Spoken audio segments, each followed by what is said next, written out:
Hello all, this is Utpal Chakrabarti. I'm a data scientist and a quantum scientist.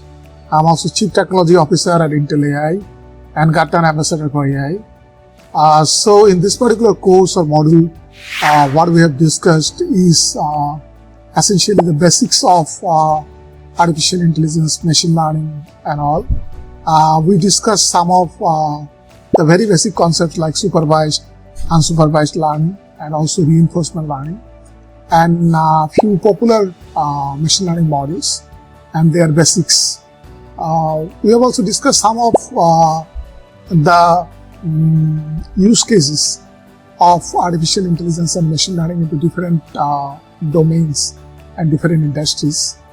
Also, in one of the module, we have dived into how to identify the problem definition, and then how to do data collection, data cleansing, and modeling and evaluation of the models before you go into the production.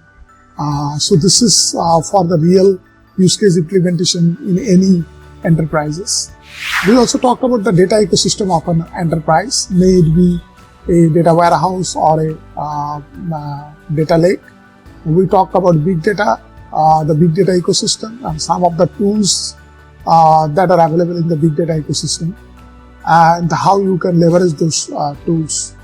So I hope you like this model, this particular module and the course. Thank you so much.